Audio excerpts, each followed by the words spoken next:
Jenny, would you get started with roll call Yes. for attendance? Thanks. Commissioner Beach, Present. Commissioner Freeman,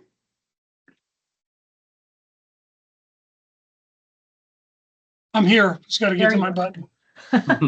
there you are. Commissioner Harris, Present. Commissioner McPherson, Yes, here. Commissioner Norton, Here with the caveat that our internet is down and I'm working from my phone. So if I'm not as quick on the button today, that is why. And they're replacing the roof behind me. So here we go.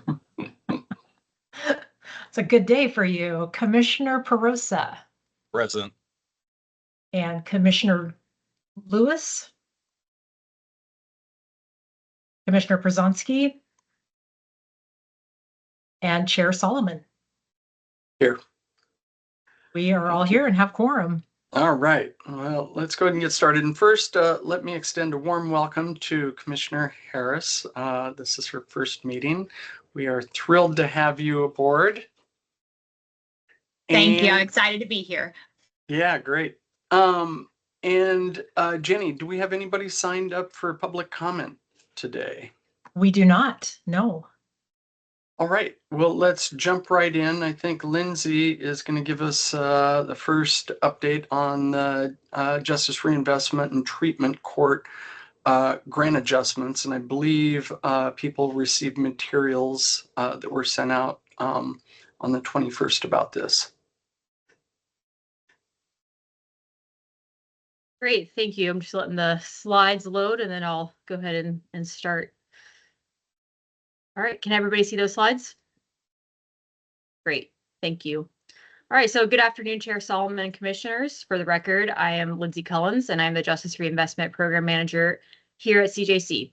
Today, I'm asking the Commission to review and decide on Tillamook County's JRP and Treatment Court budget adjustment requests for the TruNarc presumptive drug testing machine. As Chair Solomon mentioned, you all received written responses to CJC staff questions, and we'll kind of do more of an executive summary in the next few slides and go over those things. As you all are aware, the Commission approval for budget adjustment requests is required for two types of adjustments. This request today will apply for that second piece, so to request to add, remove, or substantially change an existing program.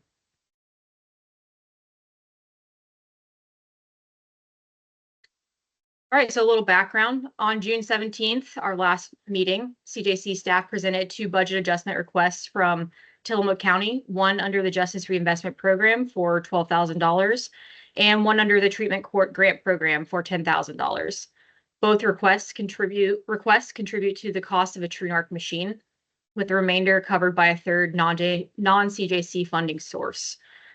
The county DA reports that locally, drug charges will not be filed without a presumptive drug test. This device is intended to help law enforcement and the DA's office identify cases earlier, allow individuals to be routed into supervision, conditional discharge, or specialty court programs faster than is currently possible with state lab testing delays. Following the June 17th discussion, you, the Commission, directed staff to gather additional information in three areas: program alignment, operational costs, and efficacy and best practices. Today's presentation covers the first two areas based on Tillamook's written responses. The CJC research team will present following my presentation on efficacy and best practices. All right, so I'll start with the JRP portion of the request, where the county is seeking to reallocate that $12,000. So Tillamook states that the TruNarc device would meet the JRP goals of reducing prison use and reducing recidivism while increasing public safety and holding individuals accountable through earlier intervention in drug-related cases. Currently, without presumptive testing, many low-level possession cases are delayed or declined, while the county awaits sometimes month-long state lab results. Because of this, the DA will not charge low-level drug cases without a presumptive drug test. This means individuals aren't on supervision and aren't receiving services and may commit additional offenses in that time. With TrueNarc, presumptive results would allow for faster charging decisions, leading to earlier placement on probation, conditional discharge, or referral to mental health court or other treatment courts with validated assessments and connections to treatment, housing, employment, and other services that reduce recidivism. So the commission raised concerns in the last meeting that TrueNarc could increase prison use, and Tillamook clarified that most drug possession cases in their county are presumptive probation, with prison imposed only when aggravating factors or high criminal history scores apply. Downward departures are regularly negotiated where appropriate. From July 2023 to May 2025, only 2 of 9 drug cases resulted in prison sentences, 1 tied to negligent homicide and 1 probation revocation. The county asserts that TrueNarc would primarily help reduce prison use by intervening earlier and preventing escalation of criminal behavior. I'll move into treatment court as long as there aren't any questions on the JRP portion.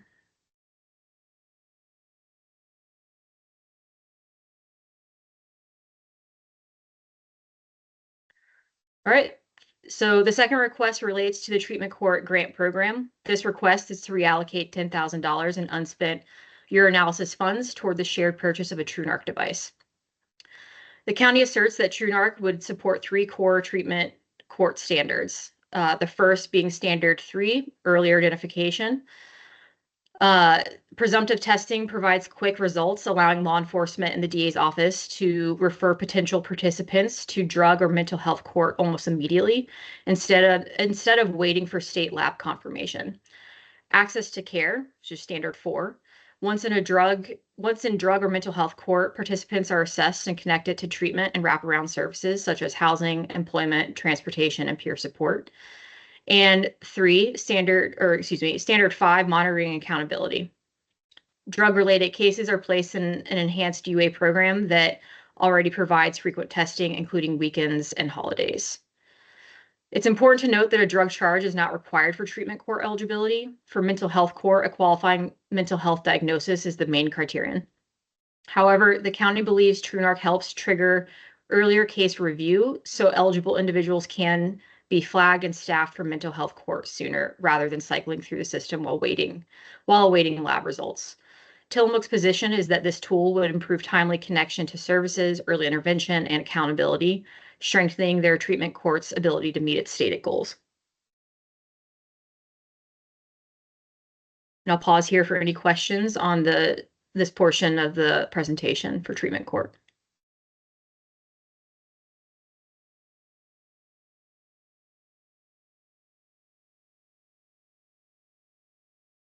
Hearing none, let's move to the research findings.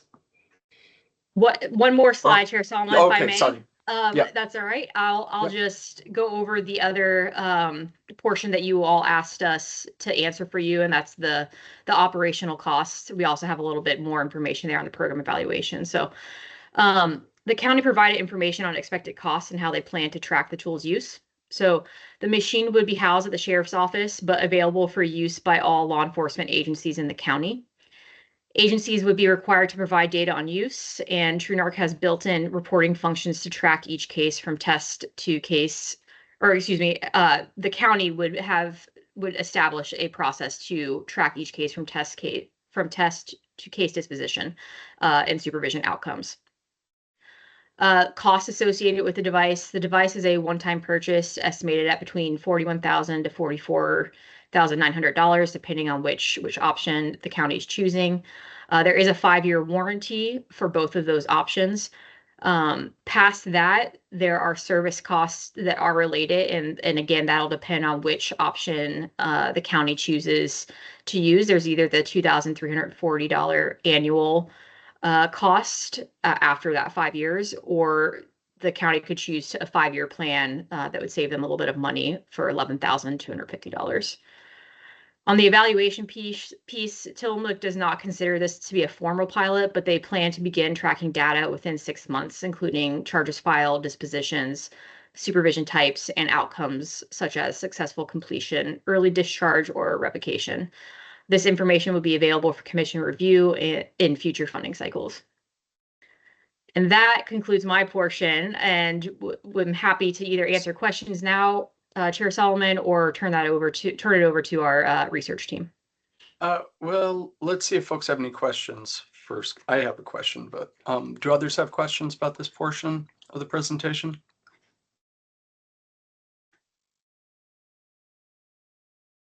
So my question is, on the service costs, is that per device? I would imagine it is, but I don't have that answer. I don't have that precise answer. I'd have to look that up and get that to you. Okay, thank you. All right, shall we move to the research team's findings? I'll turn it over to Kelly Officer, and she'll brief you on efficacy and best practices. Okay, happy to. Thank you, Chair Solomon, Commissioners, Lindsay, Kelly Officer, Research Director at CJC. So I have some information to share with you. I'm going to talk through it for today, but feel free to jump in with questions as they come up. And so I would like to thank Dr. Ajmini Karadal, who did most of the work on this. She did a research literature review. She talked to a couple folks at the Lincoln County Sheriff's Office on their use of a similar device. Also folks in Malheur County and a couple folks at the OSP Crime Lab. So thank you to the folks around the state who were willing to take some time to talk with us about these devices here. We have compiled all the information. I have notes. If you all would like a written document, we'll get that put together. Have all the information, just got to get it put together to get to you. So the first important question that was asked is the device accurate? And as a statistician, and now after doing this work, the answer is it depends. So if we have a pure substance, then yes, it's very accurate. But if we have pretty low quantities, if there's a lot of other materials cut into the substance, or depending on the packaging, that can impact the accuracy of the device. A type H kit is recommended, and that improves the accuracy for certain drugs, particularly heroin and fentanyl. That is an additional cost, but it's fairly minor compared to the cost of the product that you just saw on that slide. So the type H kit is about $800 for 100 tests. So that will improve the accuracy for those particular substances. So it's not 100% accurate, but with the type H kit and some other additional protocols, it still does have a high level of accuracy. So also related to accuracy and also just training and protocols is other things that need to be in place. So I'm assuming associated with those service costs that Lindsay had on the slide, there is maintenance for the device that needs to occur, right? Somebody's going to have to be in charge of making sure the device is maintained. It needs software updates. New cars today need a software update. Everything needs a software update. So somebody needs to maintain it. How is it stored? It needs to be cleaned after each use. So there needs to be a protocol in place for these components, and some training around those as well. And that's important just for how the device is used and can also impact the accuracy of the device. And then additional information on best practices. There was one pretty large study out of Jacksonville State University that looked at what they call simple possession cases that did use a drug testing device. And in that scenario, individuals were offered a diversionary program. And by using the handheld drug testing device, they were able to accomplish a faster entry into the drug court, which you all know is a best practice there, and also reduced court time and court processing time. And so it was shown to be effective and cost effective to use the device in that particular scenario. But again, that's going to depend on having the protocols in place to have those processes work as intended. And so, for example, I'll kind of end on this point is that, as I said, it's not 100% accurate, but it is fairly accurate. it does reach that probable cause level. So for an arrest, for forwarding the case to the DA, you can do that with the result from the handheld device. However, it does not reach the beyond a reasonable doubt standard. So for trial, sentencing, that is not going to be enough. And that then you're also going to need the sample to go to the OSP crime lab.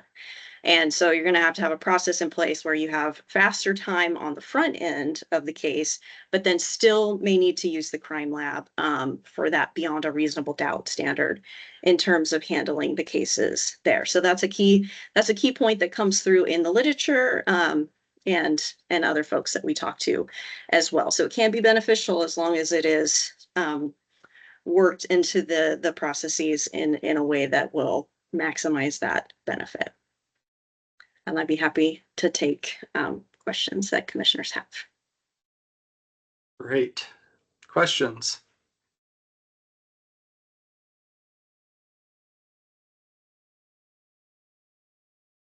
Commissioner McPherson.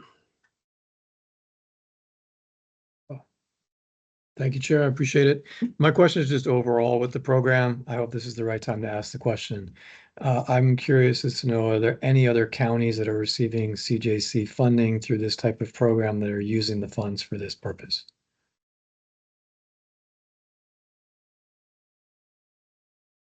So I'll answer for treatment court and in JRP, there are not currently.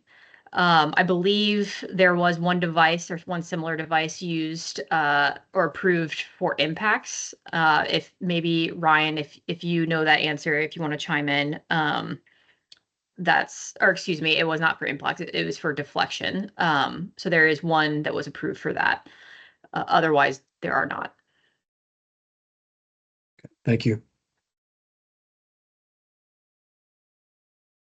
Other questions?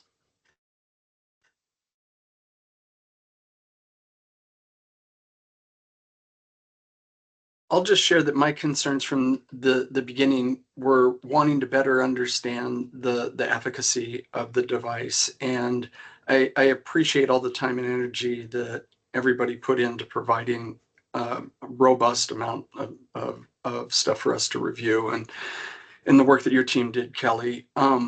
So, I mean, I do have concerns about beyond a reasonable doubt and how this tool may be challenged by legal experts, by criminal defense attorneys.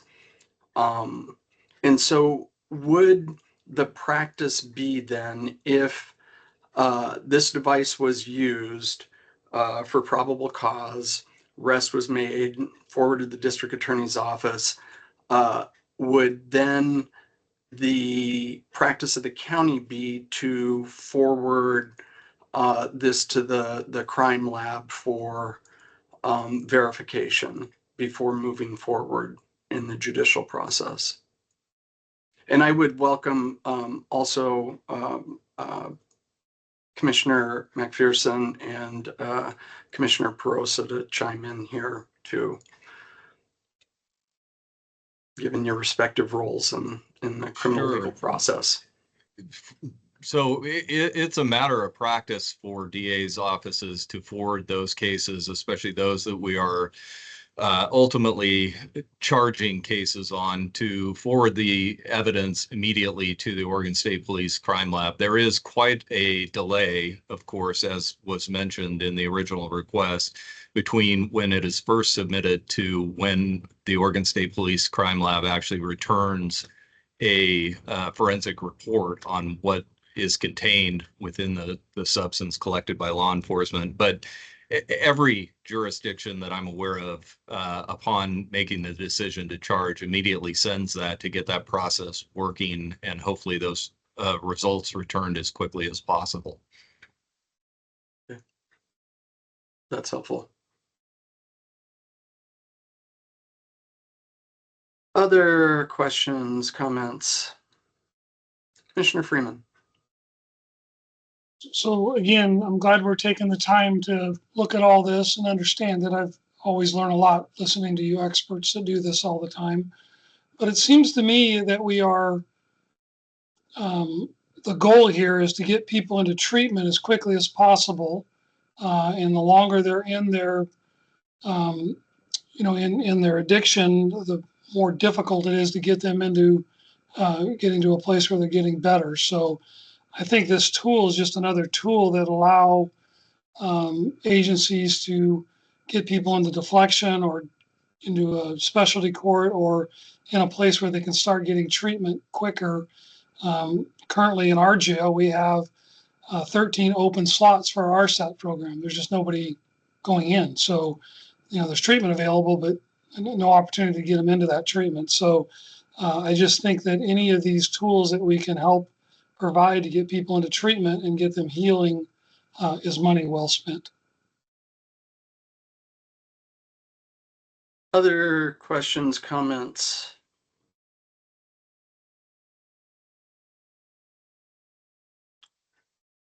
Yeah, Commissioner Norton. Yeah, I think maybe for specialty court, I would say yes, but I'm still not convinced it fits JRP or Justice Reinvestment Program purposes. So that's kind of where I'm sitting.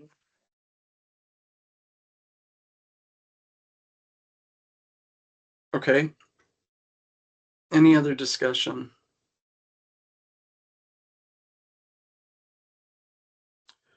Well, I think we should take this up for a vote again. I'm also mindful of my previous comments about dollar amounts. Were this to have, well, I guess it would have required, because it's a program change, it would have required a review, correct, Lindsay? Correct, Chair Solomon. Okay. I was going to say, because of the low dollar amount, we probably wouldn't have even reviewed this had it been in a larger county. But notwithstanding the fact that it is a program change, it probably would have still come up. All right. Is there someone that would like to make a motion to approve this? This is Freeman. I'm happy to make the motion to approve it. Commissioner Beach, were you raising your hand to make a motion, or was that a question? Yes, thank you, Chair. Just based on Commissioner Norton's comment about considering maybe she might approve the treatment and considering she may not approve the justice reinvestment, should we maybe look at two different motions? Just a suggestion. Yep. No, I think that's a brilliant idea. Would you be willing to restate your motion, Commissioner Freeman, to break it out between the treatment court approval and the JRP? How about I'll withdraw my motion and let Commissioner Beach make the motions?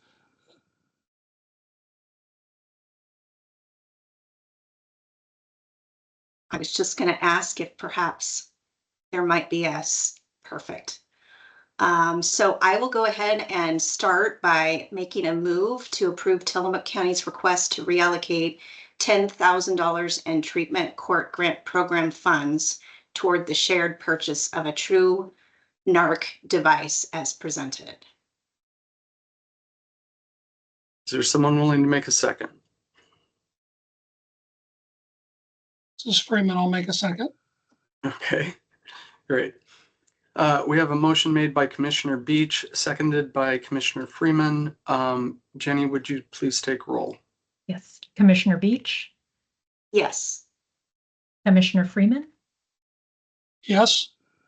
Commissioner Harris, Yes. Commissioner McPherson, No. Commissioner Norton, Yes. Commissioner Perosa. Yes, sorry. That's okay. And Chair Solomon. Yes. And it looks like the vote passes. Great. Is there someone willing to make a motion on the JRP funds using the stated language or their own language? It will move to approve Tillamook County's request to reallocate $10,000 in treatment court grant program funds towards the shared purchase of the That's I'm sorry. That's the one we just did. I know, I'm sorry. I'm reading the wrong one. Yeah. Move to approve Tillamook County's request to reallocate $12,000 JRP funds towards the shared purchase of the Narcan device as presented. Great. Is someone willing to second that motion? I'll second that. Great. We have a motion made by Commissioner Freeman, seconded by Commissioner Perosa. Jenny, roll please. Commissioner Beach, Yes. Commissioner Freeman, Yes? Commissioner Harris, Yes. Commissioner McPherson, No. Commissioner Norton. Yeah. Commissioner Perosa, Yes. and Chair Solomon. No. So it looks like it's a 4 yes, 3 no. Great. So it does not pass. No, I think it's the other way around. I think we had 4 yeses, 3 nos. I'm so sorry. You're correct. I'm sorry. 4 yeses and 3 nos. Great. All right, so that passes. Commissioner Beach? Thank you, Chair. Just more of a comment that I know the material that was submitted by Tillamook County, they consistently say this is not a pilot program, but I would be curious if there was the possibility of looking at their data at a later time, just so it would be available to other counties potentially if this does prove to be a good tool for this purpose. Thank you. Great. All right. Anything else, Lindsay or Kelly, before we wrap this up? That's it for me. Thank you, Chair Solomon and commissioners for your time and yeah. All right. I am curious, actually, Lindsay, before you go, there was the police vehicle issue. Are we still waiting to get, I forget which county that was. I'll turn that over to Ryan, Chair Solomon, Okay. and let him address that. Okay. Good afternoon, everybody. Yes, Chair, there was a request kind of pending. We did not receive the materials from the applicant in time for the meeting, so that'll be on a future agenda. Okay, great. Thank you. All right, next up, we're gonna hear from Casey about the deflection granting funding table. Thanks, Chair Solomon. 1 second while I get the slides pulled up. I hope it's a fun table. All right, can everyone see those slide okay? Fantastic. Well, good afternoon. My name is Casey Beck, and I am the CJC's Behavioral Health Program Manager. Today, I am going to be discussing with you all the phase 1 of Oregon's Behavioral Health Deflection Program for this current biennium. And the Commission has a couple of decisions to make today, one regarding the tribal set-aside and another regarding the county formula funding table. I briefly wanted to orient everyone to what BHD is and deflection in general. So deflection programs are defined as collaborative programs between law enforcement agencies and behavioral health entities or community-based social services organizations that assist individuals who may have substance use disorder, another behavioral health disorder, or co-occurring disorders, and who often have other service needs, to create community-based pathways to treatment, recovery support services, housing, case management, and other like services. Some of you might be familiar with this diagram at the bottom here. This is the sequential intercept model from SAMHSA Gain Center, which details how individuals with mental health and substance use disorders come into contact with and move through the criminal justice system. Deflection programs really aim to assist these individuals whose behavioral health conditions, including substance use disorder, and other service needs lead to a heightened likelihood of interactions with law enforcement, incarceration, conviction, and other engagement with the criminal justice system. And that focus is primarily on individuals at intercept 0 and at intercept 1. So you'll see that at the left here, kind of circled in green, early on in that intervention. Deflection can be facilitated in a number of ways. We call these pathways. The 6 listed here are nationally recognized and established in the CJC's Oregon Behavioral Health Deflection Program Best Practices Report, which was published earlier in April of this year. That report is available on the CJC's website, and among other key findings and recommendations, it gives details about these pathways and including their respective points of referrals.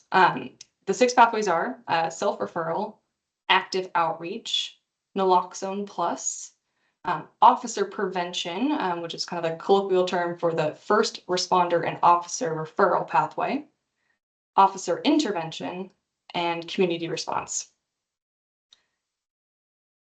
So if you're a commissioner and you're wondering why you're hearing all this and why you're talking with me, it's because some things have changed as of recent. To orient you, House Bill 4002 back in 2024 created this grant program and capitalized it with $20.7 million to be awarded via formula grants to counties and federally recognized tribal governments. This session, some things changed. So the decision-making authority for the BHD grant program moved to this commission from the Impacts Grant Review Committee, and that became effective on July 1st of this year. And as part of House Bill 3069, the first order of business that you all have as with this new responsibility is to determine the proportion of funding available to tribes for this 2025-27 biennium funding. For counties, that formula funding is going to be separated into 2 phases, and I will go into detail about those phases a little bit later. But as far as what kind of funding is available, as part of House Bill 5005, also with this session, there is total about $39.9 million available. So a little bit more orientation to timeline here. 2024 to present, there are 27 county programs currently representing 28 counties. There's one consortium. So those folks applied for BHD program funding back in 2024.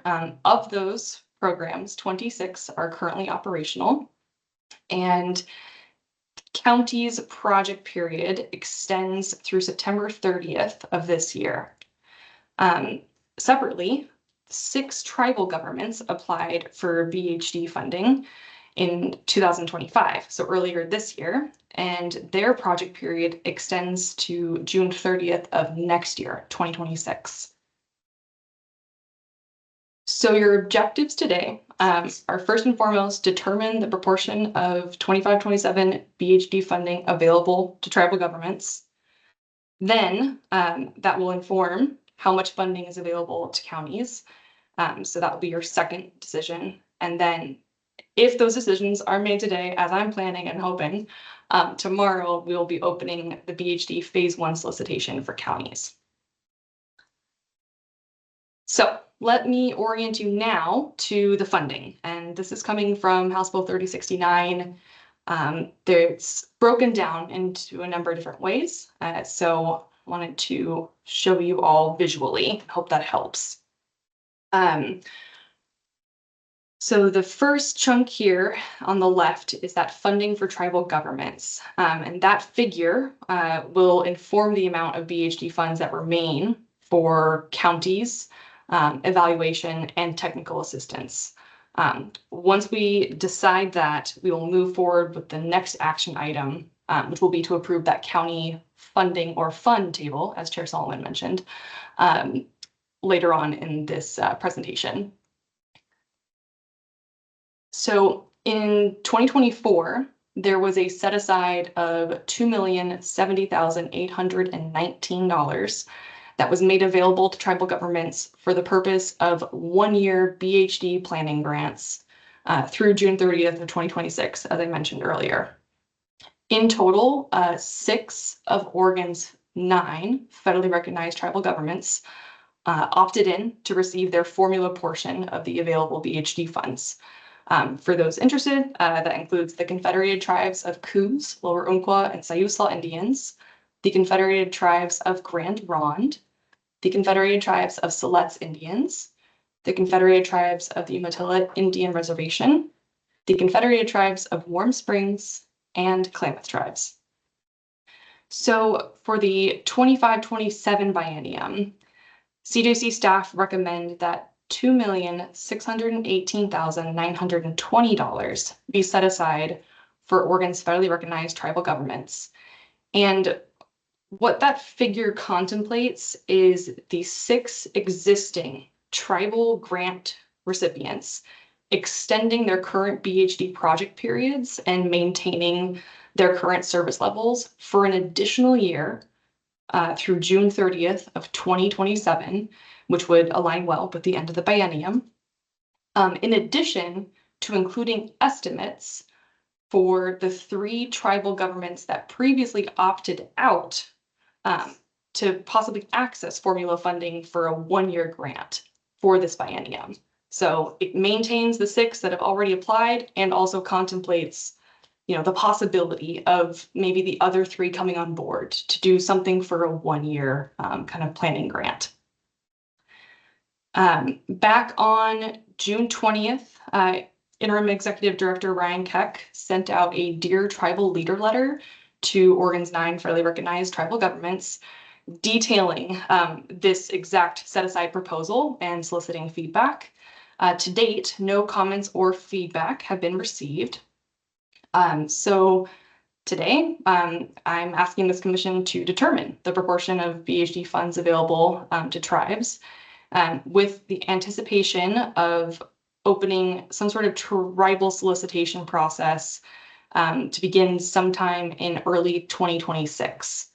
So I'll pause here for commission discussion, any questions, and hopefully action. Great, thanks, Casey. Quick question.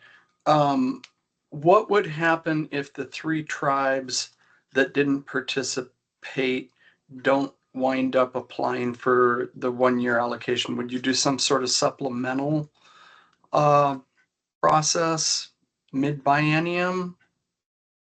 That's a great question. Thanks, Chair Solomon. So yes, that's exactly what happened last time. It was basically the pie was split into 9 slices. Only 6 ended up truly opting in, and everyone's slice of pie got a little bit larger. And so it didn't even wait, I guess, too much longer, but everyone's total award amount was adjusted to make sure that the entire pie was distributed.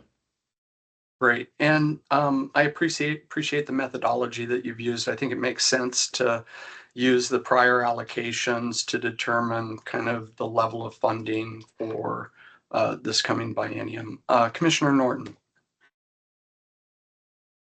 Yes, thank you. I just needed a reminder on the protocol for conflict. This clearly is a conflict for me, so I don't know if I can just abstain from voting. So if staff could remind me what that protocol would be. Yes, Commissioner Norton, happy to. So if you're always welcome to abstain, I'll say that. If there's some sort of internal conflict too, just know that you have that right.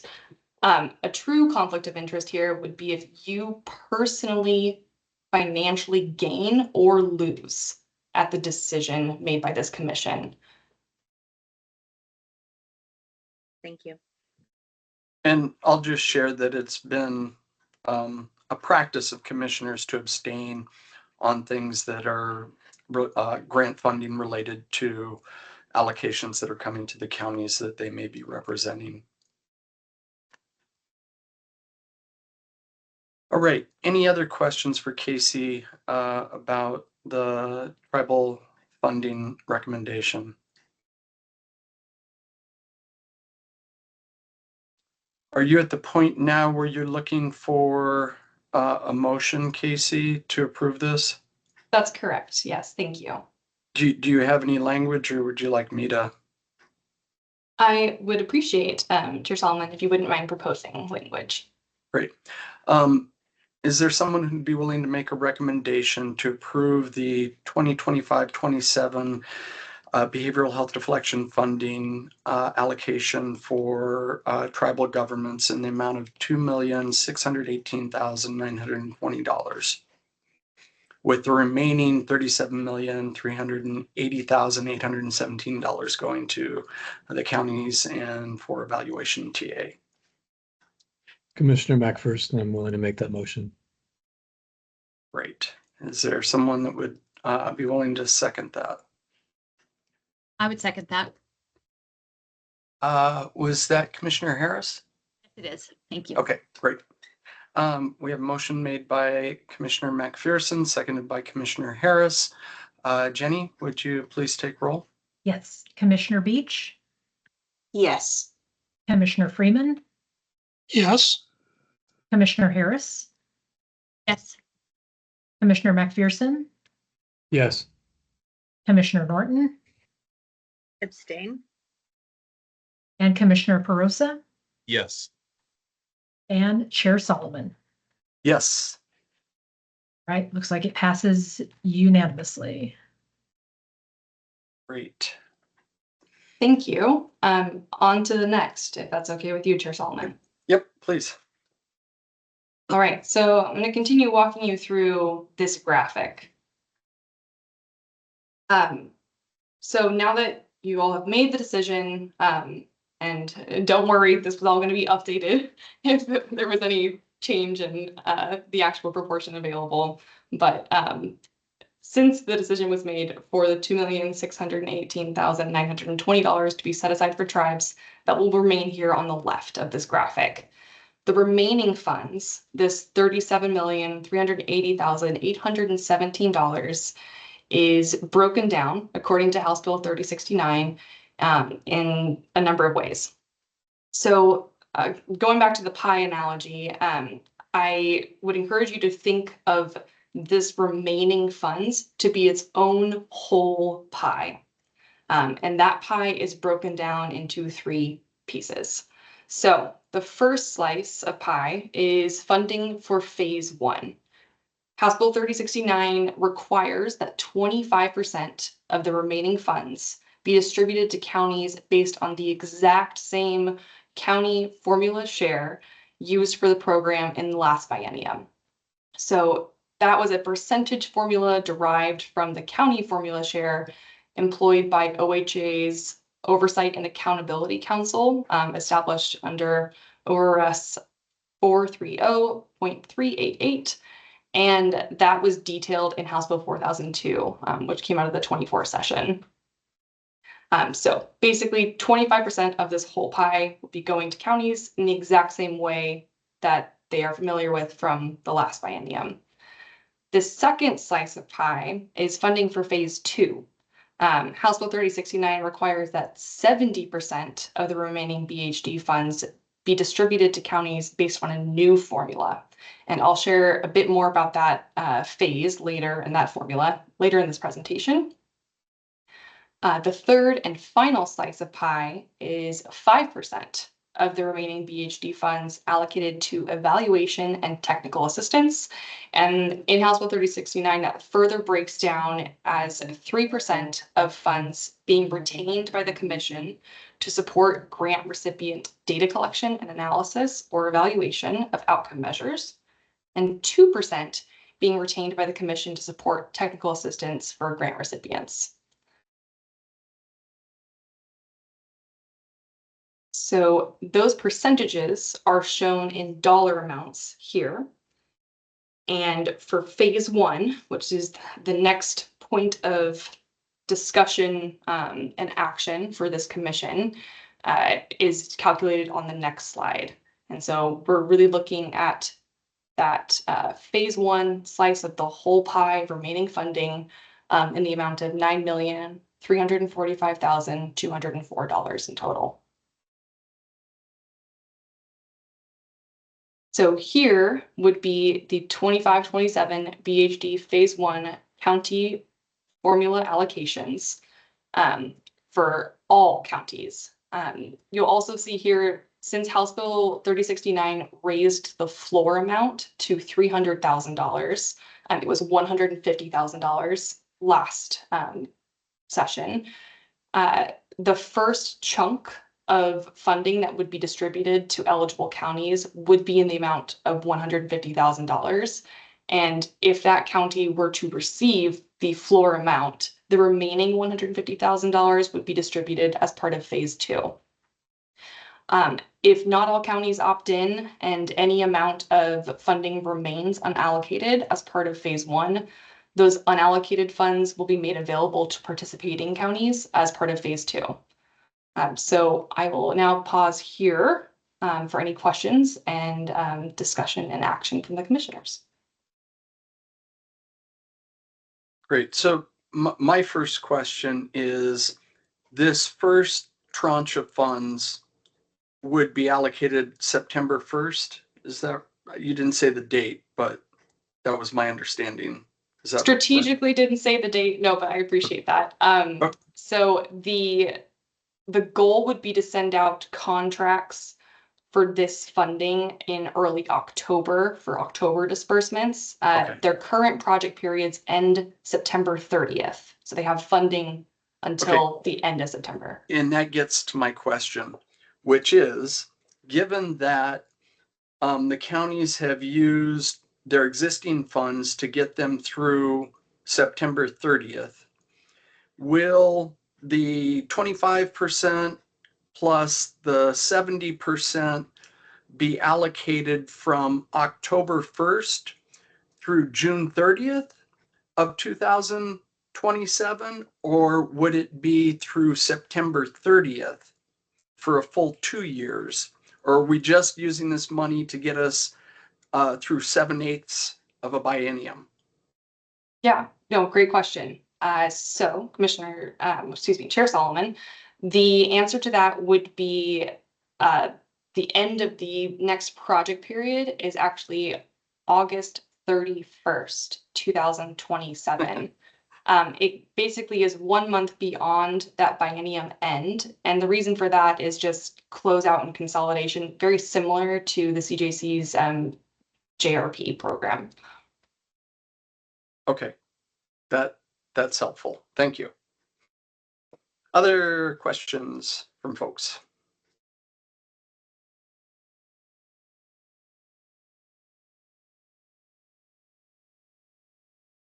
All right, Casey, so are you looking for, I mean, we just approved the allocation amounts for the tribes, and I thought we kind of approved the remaining balance for the county. So now are you looking for a motion for this phase 1 allocation?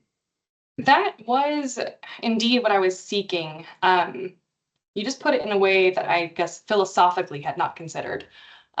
So let me check in with Ryan real quick. Ryan, do we indeed need another decision here? I think it would be kind of beneficial and consistent to adopt this table.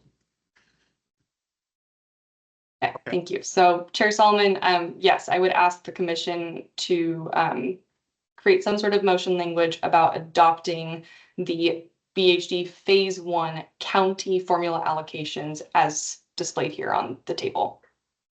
Great. Is there someone willing to make a motion to that effect to approve the 25-27 behavioral health deflection program phase 1 county formula allocations? Commissioner I would Norton, so move. Okay, so it sounds like we had Commissioner Perosa and was that Commissioner Beach? I believe it was Commissioner Commissioner Norton. Norton. Okay, great. We have a motion made by Commissioner Perosa, seconded by Commissioner Beach. Jenny, would you be willing to take roll, please? Yes. Commissioner Beach, Yes. Commissioner Freeman, Yes. Commissioner Harris, Yes. Commissioner McPherson, Yes. Commissioner Norton, Yes. and Commissioner Perosa. Yes. And Chair Solomon. An enthusiastic yes. Passes unanimously. What a fun table. Thank you. Thanks, Casey.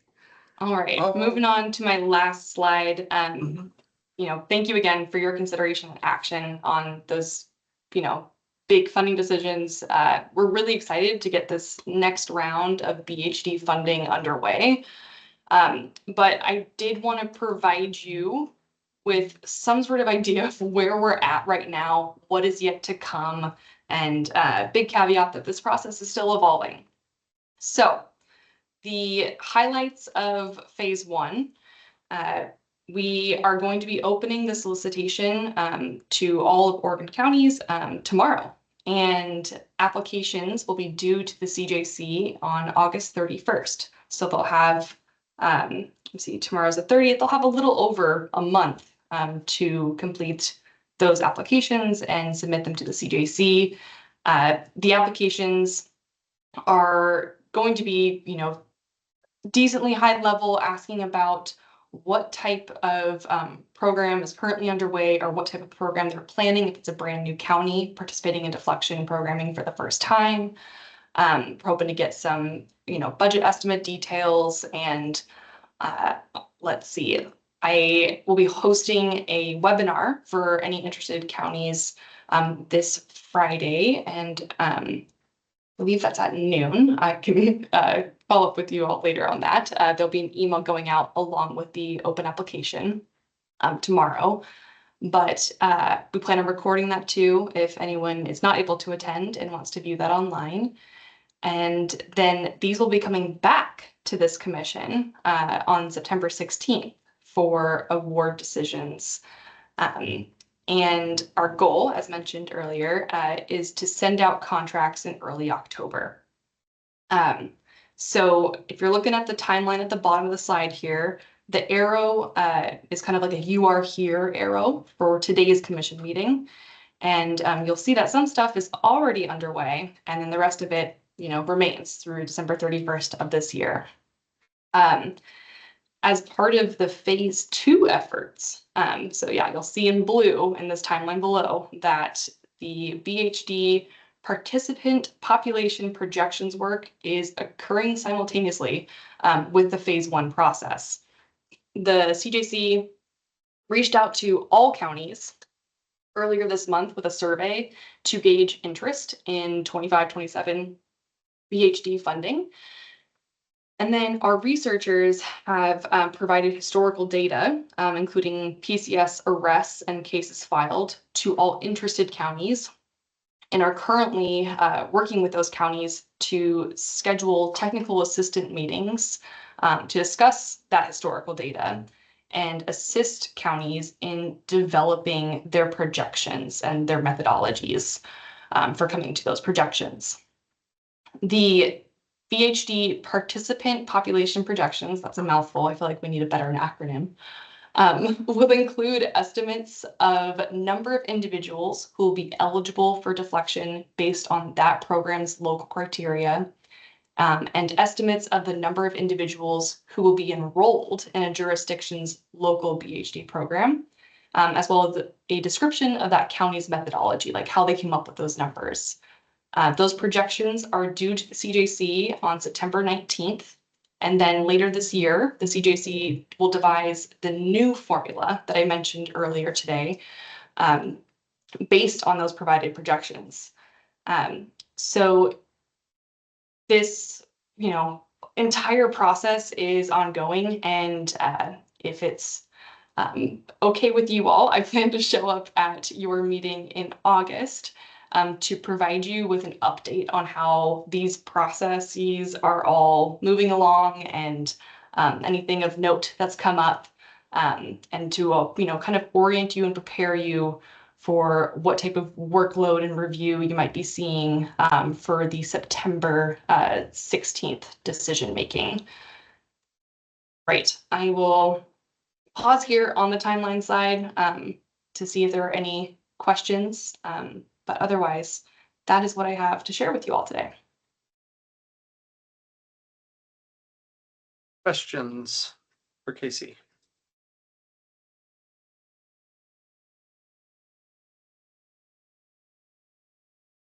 I'm very interested in the projection process and the TA that you'll be providing to the counties. Can you just kind of dive a little deeper and explain what you think that process is going to look like? Yeah. So first off, the process is being led by my colleague, Dr. William Ashouchin. I call him Will, but the process that he's started, really began with that interest survey, and went out to counties to gauge whether or not they were wanting to continue with their programs, if there were any changes that they planned on making to their programs, if they were thinking about opening up other pathways, for instance, or maybe changing their eligibility or exclusion criteria. So all of that was kind of gathered in the survey, and we learned, maybe there's a couple of counties that have never had BHD programs that are interested in seeing, what that might look like, and maybe they'll apply.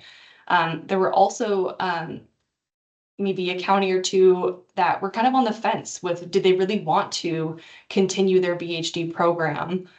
Maybe they'd encountered struggles or, low participation counts. But that general survey came to Will, and with his team, they basically triaged the estimated amount of technical assistance they think will be needed to help that county along with not only understanding their historical data that the CJC will provide, but developing methodologies for coming up with these participant projections. And after that, triage assessment was complete, counties got assigned into different groups. I believe in total there were 4 groups, and each group got assigned a week of August. And Will sent out an email last week to all of those counties who had expressed interest in that, through that survey. Hey, here is your historical data, which included those PCS arrests and cases filed.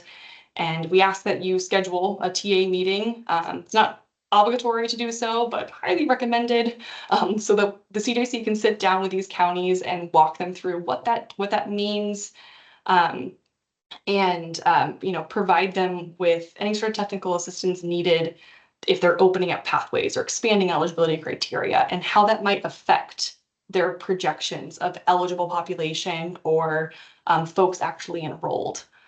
And there were some counties that maybe had, quite a bit of change going on. And luckily, we have partnered with Dr. Chris Campbell at OHSU, who we're working in tandem with to provide technical assistance to those really large change, high needs counties. And Dr. Chris Campbell has done some of this projections work, in the past. And so we thought he would be a great resource to help some of those counties. You'll see on the slide that all of that is hopefully going to be wrapped up by the end of August, with those projections being due September 19th. And we have, it starts basically, I think Will mentioned to me this morning, he's got four current meetings on the books for Monday. So he's going to be busy with his colleague Monica and kind of doing these TA meetings, but we're hoping to really touch base with every single county who's interested ahead of that due date to make sure they have what they need. If they have any questions, that we can answer them or point them to other resources that might help develop their methodologies for this participant projection. That was probably more information than you wanted to know, Chair Solomon, but actually that's really helpful, and it just I think it brings up more questions for me. So if we can take a minute here. So beyond the historical projections, you know, these are programs that are changing. You know, some of them are in different stages. If a county's eligibility criteria is changing, it's not just historical data that you might be looking at. I'm curious how you're integrating other factors. And also, I recall in the bill, you know, there's a desire for counties to be adhering to best practices.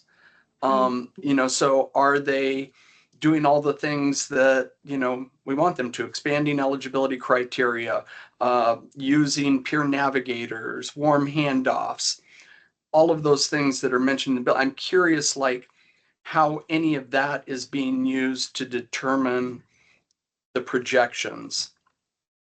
Yeah, I will attempt to answer those questions, but I do invite Kelly Officer or Will, if you have anything to add on, please do. So in terms of expanding that eligibility criteria, the best practice report kind of responding to that, Chair Solomon, you're correct. There were a few recommendations that came out of that best practice report, one of which was, expanding the number of pathways, to deflection in your jurisdiction.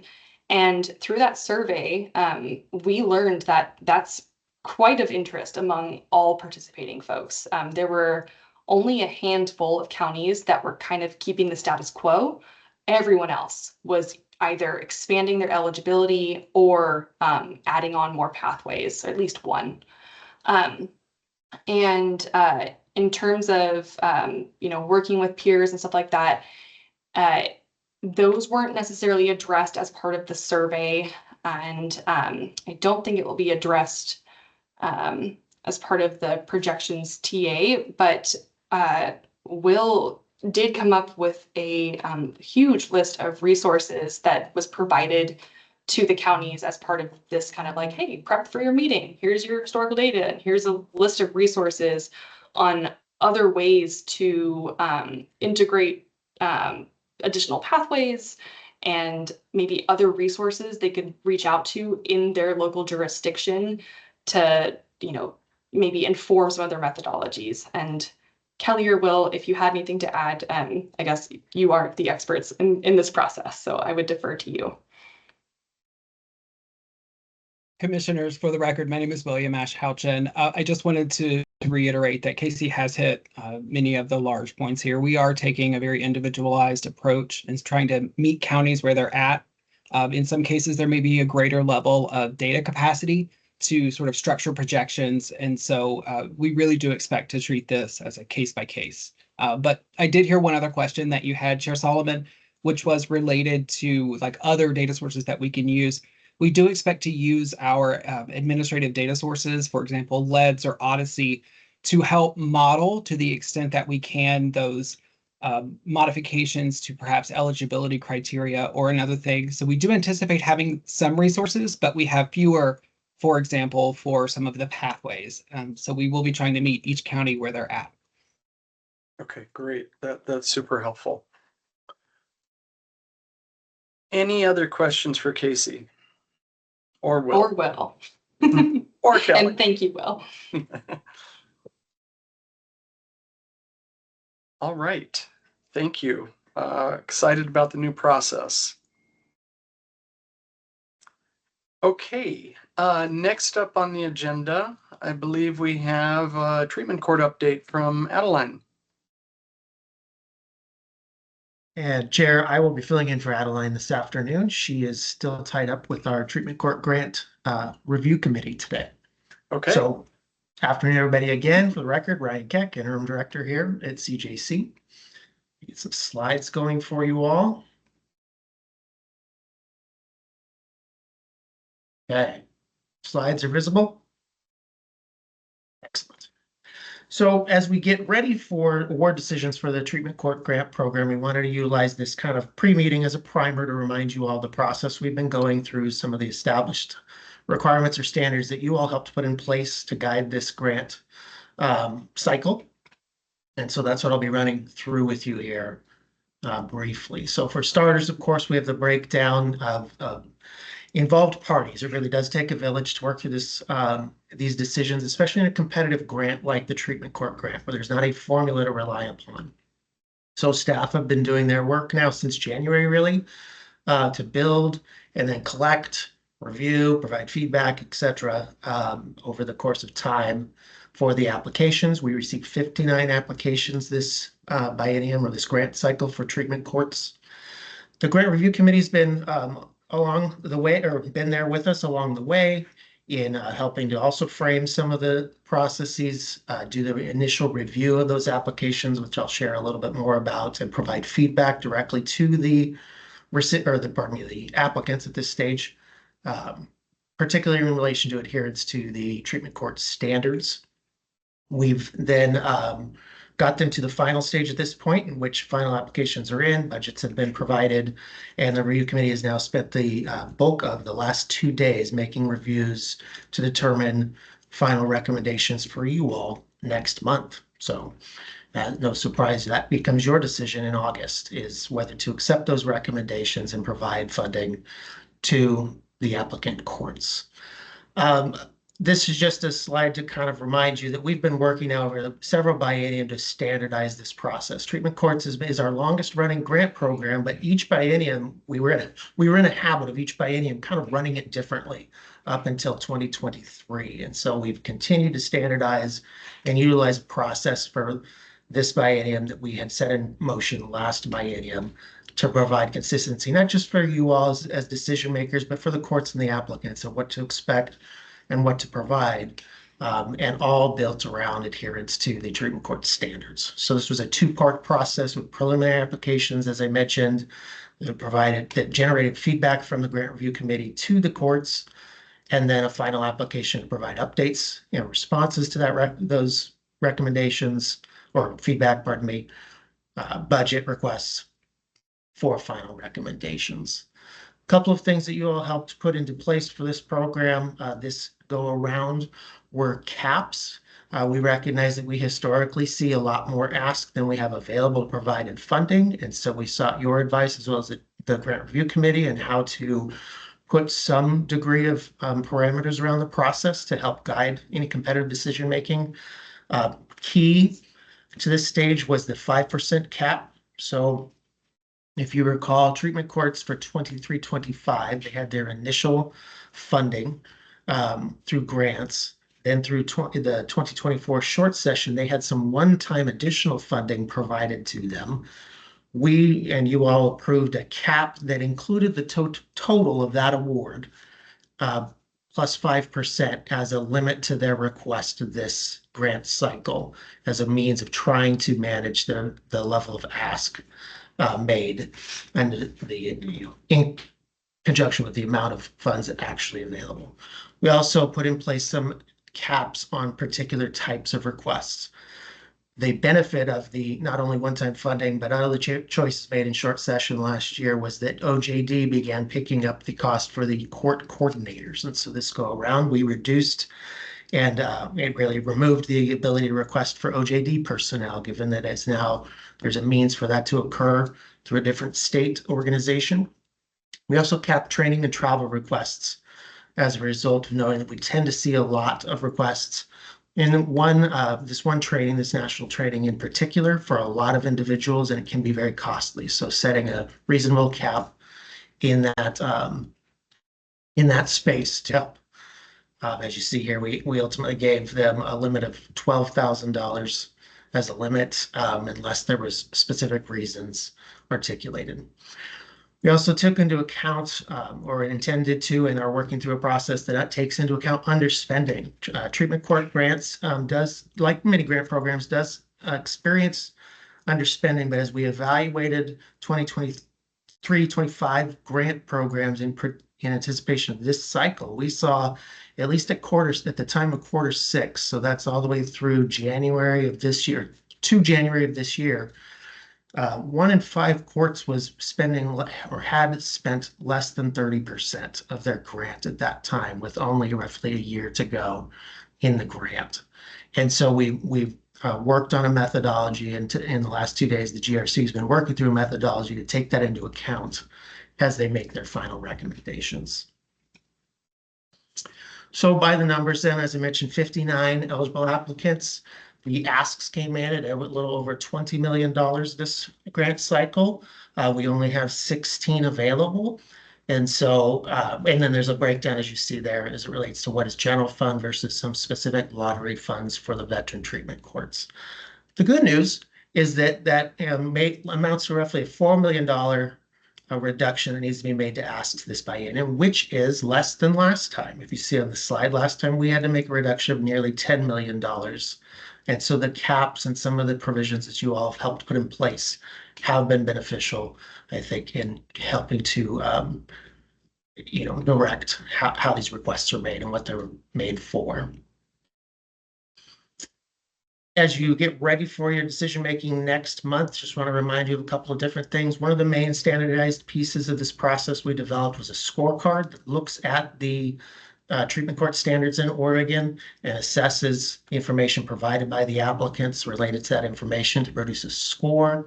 That score is also combined with some scoring on narrative questions asked of the recipients through the process. All of this is looked at and to include data with participation counts, spending as mentioned before, and then delivered to the GRC for the review process that they went through beginning back in May.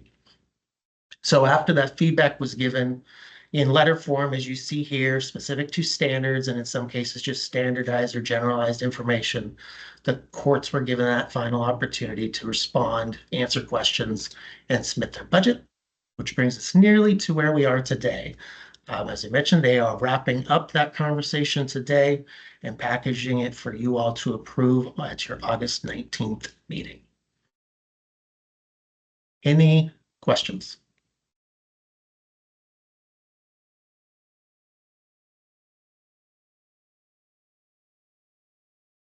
Commissioner Beach. Good afternoon. Thank you so much. And forgive me if I missed it in your presentation, but do you happen to recall in total the number of applications that was received this biennium versus last? Yeah, there were 59 this biennium. Last biennium, we ended up with 54 applications. So we see about 5 more this go around. We're getting closer and closer to what I understand is the number of courts currently in the state, which is, I don't know off the top of my head what it is, but I believe it's right around 70 right now. So we do keep getting closer and closer to that max amount. And then there's also the consideration of new courts that may spring up. Absolutely. Thank you.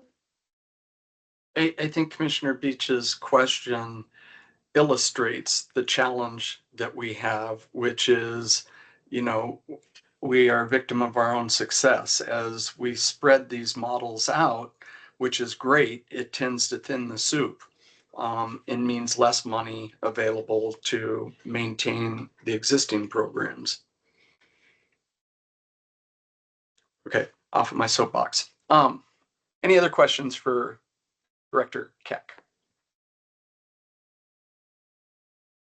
All right. We're closing in. Last couple of items. We're going to get a sanctuary promise violations report update. Is Paige with us? I am. Hi, good afternoon, Commissioners and Chair Sullivan. Can you all hear me okay? Yep. Okay. For the record, I am Paige Fry Holcomb, and I'm a research analyst here with the Oregon Criminal Justice Commission. And I'm going to share my screen with you and spend a little time giving you an update on the sanctuary promise violation reports for Oregon for this previous reporting period. See if this works. Can you all see my screen? Okay, great. I'm seeing something else. So I feel like Teams is always changing. Okay, great. All right, so I wanted to start today just giving you all a little bit of background information and going over some of the things that we do and some of the things that we don't do in regard to sanctuary law violation reporting. So in 1987, Oregon became the first sanctuary state when it enacted a law prohibiting state and local law enforcement agencies, as well as state and local government bodies, from assisting federal authorities with immigration enforcement. Many changes have happened since, including the 2021 regular legislative session, where the Oregon legislature passed House Bill 3265, which is also referred to as the Sanctuary Promise Act. So a couple of things that came from the Sanctuary Promise Act. One is a reiteration that public bodies may not inquire into or collect information about an individual's immigration or citizenship status, national origin, and must decline to cooperate, support, or provide information or access to federal immigration authorities for the purposes of enforcing federal immigration laws without a judicial order, or except as required by state or federal law. And additionally, law enforcement agencies and their personnel, whether or not they are on duty, are prohibited from aiding in the enforcement of federal immigration laws, denying services or benefits based on immigration status, and using public resources to assist with enforcing federal immigration laws without a judicial order. So in the Sanctuary Promise Act, there are a few responsibilities that are also laid out for the Oregon Criminal Justice Commission. And one was to develop a reporting mechanism through which the CJC will receive reports of sanctuary promise violations from public bodies. And this is something that we did in its inception through our website. We created a form, and then we renewed into, well, we used a different form that we started, I think, last year, which feels much more streamlined. But yeah, so we've been doing a form on our website since its inception, where public bodies can access through either a link to our website or now a QR code, and they can submit any types of reports that they need to within 30 days of their occurrence to the CJC. We also have to publish and continually update dashboards with the data that we receive from these requests, excluding PII, which is personal information. And I think this is an important caveat to mention, because we would think automatically personal information would be someone's name, date of birth, their address, those types of things. But we need to protect the identity of folks who are making these reports and the subjects of the potential violations, as well as people who are witnessing them and their families. And so this can include some information that's a little bit more broad, like location data. So we do have some now and then requests that are specific to maybe zip codes, or where we're seeing a lot more heavily concentrated activity. And that's data that we're not collecting or publishing in order to protect personal identifying information. Also, the CJC has to share any data with the Oregon DOJ should it be necessary from an investigation standpoint. Another caveat to talk about here is that while it says an investigation standpoint, we, the CJC, do not investigate any of these reports. We do not audit them. We are not looking to find out if a public body indeed violated the law. And Oregon DOJ, they do open inquiries into alleged violations in order to provide transparency so that anyone in the public can bring forth a civil suit. So it's a little bit different than what someone may think of when they hear the word investigation. So I did want to just clarify that. Additionally, we are coordinating with the DOJ to develop an intake process for reports made through their hotline or online system. And then we publish a report each year and share it with the governor, the legislative assembly, the district attorneys, Oregon State Police, all law enforcement agencies in Oregon, and the Department of Public Safety Standards and Trainings. And so the responsibilities for public bodies. If a public body receives a communication or a request from a federal agency that relates to immigration enforcement, the public body should first decline the request and document the communication or request.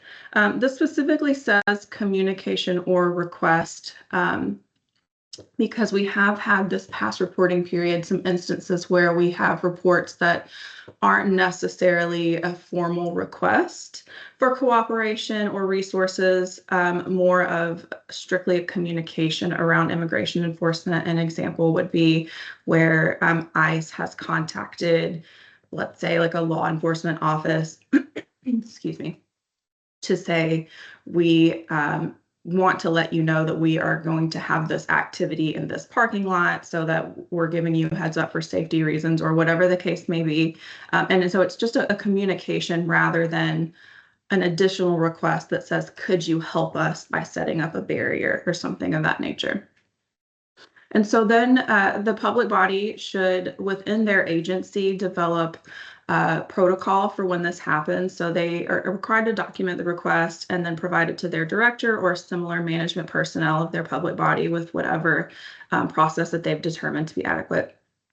And then they have 30 days to submit that information and documentation to the Oregon Criminal Justice Commission through our website. And then,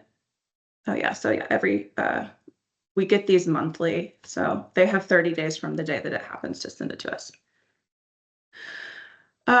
So any questions about any of that before I go into just a really high level summary? Okay. So our reporting periods for each report that we publish on July 1 run through June 1 to May 31 of each year. And this particular reporting year, this most recent one that was referenced in our report that came out on July 1, we were anticipating seeing some changes in what we've been reporting previously. And you can see that we did indeed have a 265% increase in reporting from the prior reporting year. So this last reporting year, we had 104 total submissions from public bodies. And just to clarify again, that the reports that the CJC are receiving are very different from the reports that the ODOJ are receiving, and we'll touch on that a little bit in the next slide with their information. But what we're getting is specifically from a public body that's been contacted with either a communication and or a formal request for cooperation from a federal immigration authority. And so 95 of those submissions that we got this year occurred during this reporting period. We did have 9 that were outside of the reporting period, which I think was to be expected with the amount of attention that sanctuary violations and law has been getting over the last few months. I know in 2024, the DOJ held or attended 256 community events or trainings about sanctuary laws, your rights, reporting alleged violations and those types of things. I personally have attended a few where we've presented to law enforcement, district attorney's offices, just to let them know, here's what you are supposed to do. Here's what you're supposed to report. Here are the resources to do so. And so we have seen a few coming in that were from outside of the reporting period, whether that's someone not recognizing that, oh, this actually was supposed to be reported, or whatever the case may be, that there are new ones that are coming in. Of the requests that we received that took place in the reporting period, 77% of those involved the U.S. Immigration and Customs Enforcement. Other agencies that we do see are Department of Homeland Security, the U.S. Marshal's Office, U.S. Citizenship and Immigration Services, and the United States Department of Justice. We are, again, with seeing the increase, we're seeing it sort of a change in the landscape, if you will. And so I think we're seeing an initial part of changes that are coming along with a change in administration and prioritization for immigration enforcement and how that's impacting our sanctuary violation reporting. And I think we'll continue to see that into the next year with the continued changes, the continued attention and training that's coming in. So we're seeing different agencies becoming more involved, where most of the time we see ICE. Now we're seeing some more of the Marshal services and things like that. So it is definitely something to look into for the next reporting period as well. Over half of the public body reports involve an immigration detainer. Other types of things, I think the second most popular is requests for just information about the person, about their status. A lot of times it's for police reports and things like that. And 2 of the 95 reports included public body cooperation with federal requests. This is something that's also new with this reporting period. Sorry, I'm getting over a sore throat thing. So in the last few years that we've done this, every public body that's reported and given us this information, they've all indicated that no, I declined. I did not cooperate with this request. And this reporting period, we had 2, which is new. And ultimately, one was determined to not be related to immigration enforcement. Initially, they thought that the request was around immigration enforcement, and it turned out to be a request for DNA with a different type of objective in mind. So it was determined to not be involved or centric to immigration enforcement, sorry. And the second is a request for a release date that I believe was made to a parole office. And this was another, I think, thing to point out and was discussed a lot in trainings and communications was, what about publicly available information? And the direction that I've given is still report that, because they are calling and requesting, and they're giving a formal request for information that's related to immigration enforcement. However, if it's public information and you do provide this, indicate that so that we know that this is the scenario that's happening. And there is a caveat with publicly available information. I think the language says that don't quote me 100%, but it's if the publicly available information is going to a federal agency for immigration enforcement purposes, that it must be obtained through the same means that the public would obtain it. So it has to go through the exact same process. And with information like a release date, different jails do things differently. So some jails may have information listed on their website. Some may have certain information, not a release date, and say you need to call us to request the release date. So there are different practices. And again, we aren't investigating these reports to know if this person indeed violated the sanctuary promise law, or if it was something that they did obtain the way that the public would obtain this information. And again, for this year, most of the public body reports we received were from local or county jails. So for the Oregon DOJ hotline contacts, so these are much different than the public body reports that we, the CJC, receive. So this hotline is set up for community members to utilize to call and report alleged violations to their sanctuary rights, or a sanctuary violation that they've witnessed or were a part of. They also saw a pretty significant increase in contacts during this most recent reporting period. 94 of the contacts that they received did not constitute reports of sanctuary law violations or include enough information to open an inquiry. So to touch a little bit more on that, their hotline is accessible to everyone in the community. And sometimes they receive what they would call actionable contacts, which is a legitimate violation of someone's rights, and they move forward with what they call an inquiry to publish their findings, the public body's response. The community can see this. There's transparency. If someone wants to then bring a civil suit, they have this information, they can do so. Sometimes they have someone that calls that wants to convey the information about their right being violated, but then doesn't consent to further inquiry because they're afraid of retaliation or whatever their reason may be, they don't consent to it. And so they would then call this a non-actionable contact. There are other types of contacts that are also considered non-actionable, which would be requests for information, some mental health crises, different types of even like reports of ICE activity, which is some people feel they need to call and report it, but technically that's not a violation. ICE can still operate in the state. And so those types of things, the staff that operate the hotline then kind of filter out what's actionable, what's not actionable. And from the ones that are not actionable, we then categorize those into different sections so that we know this reporting period, we've seen a dramatic increase for a request for information and things like that. And that's detailed further in our report. And again, with the DOJ hotline contacts, the most of the complaints that came in that referenced a federal agency did include ICE activity.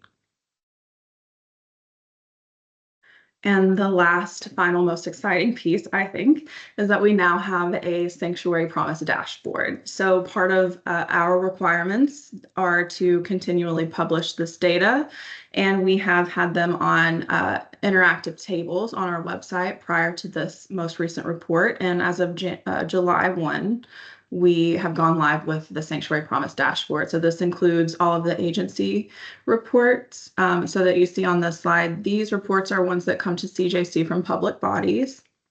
And then this is a little deceiving because it says coming soon under community reports, but that's actually live. So you can see the reports that go to the hotline through DOJ under community reports. And then you can continue to see row level data and learn different things about our reporting requirements and those types of things through the different tabs that we have here. And yeah, so I will stop and see if anyone has any questions. Great, thank you, Paige. Questions, commissioners, thoughts, comments?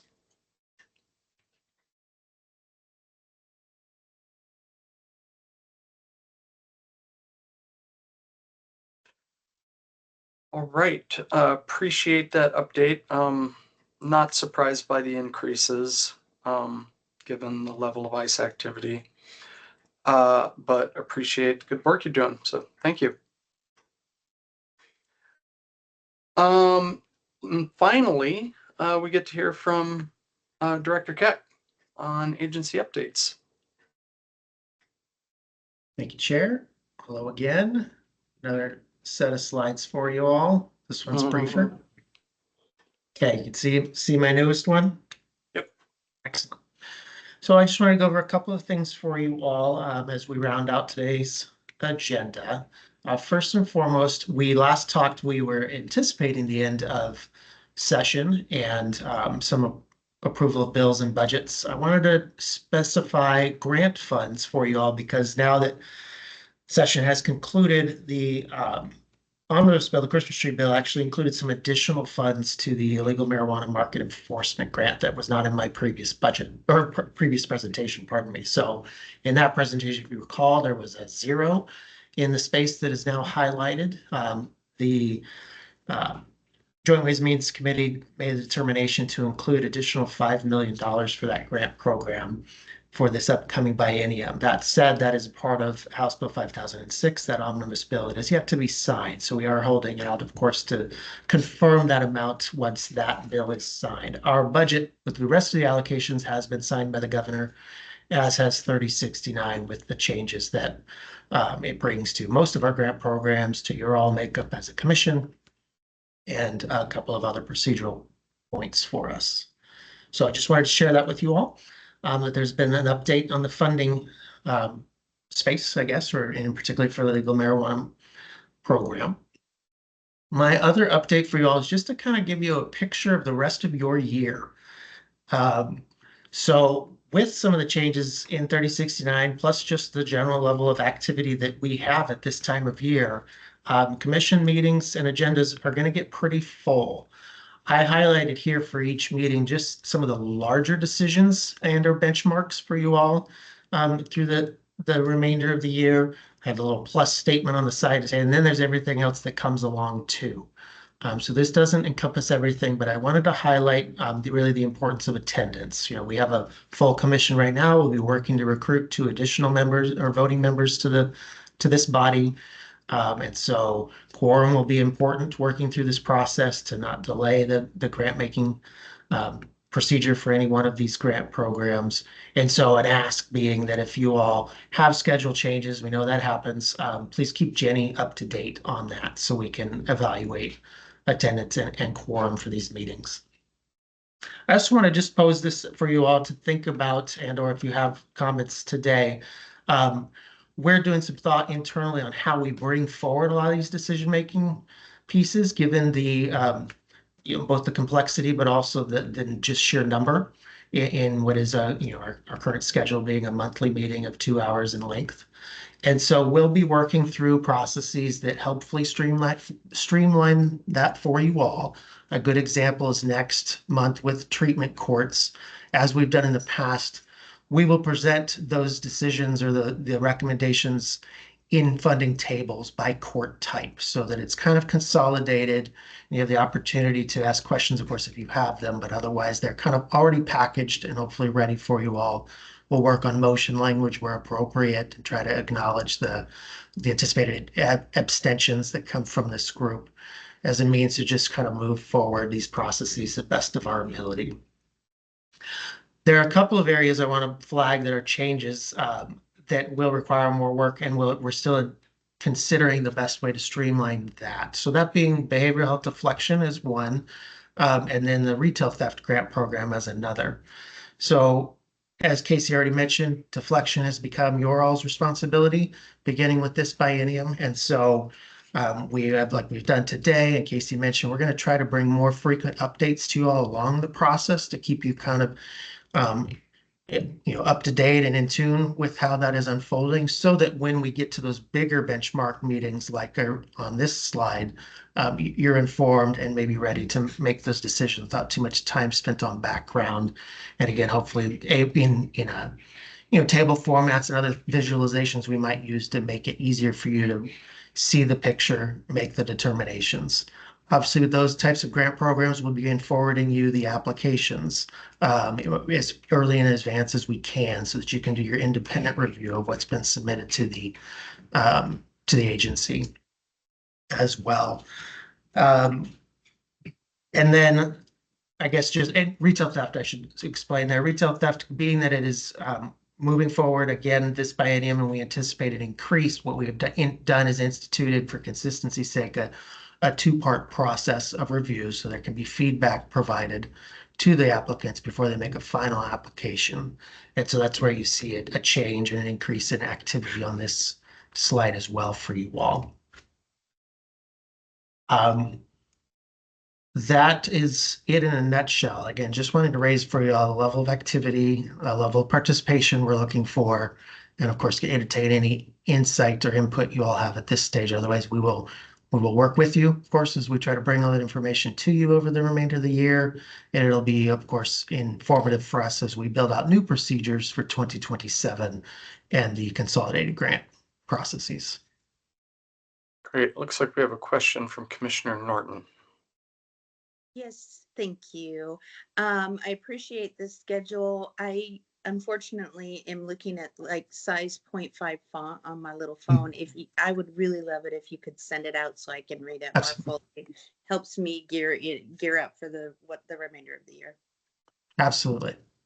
And great. And Ryan, remind me, I know that we try and go to different sites around the state a couple of times a year, and I want to say September or October we're going to Yamhill County.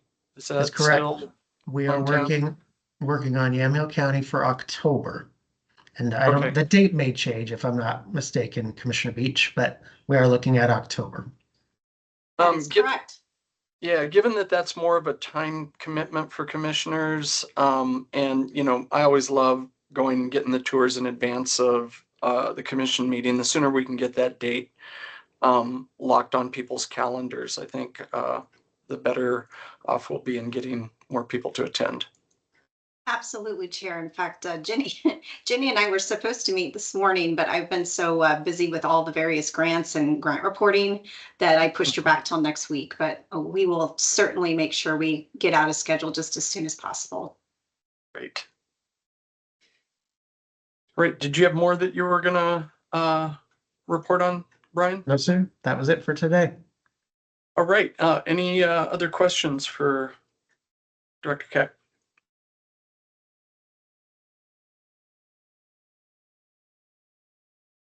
All right.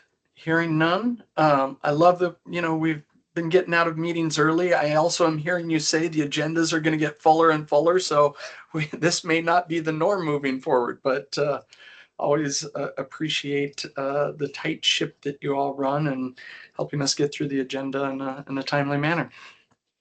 So with that, we'll go ahead and adjourn and see you all at next month's meeting. Thank you.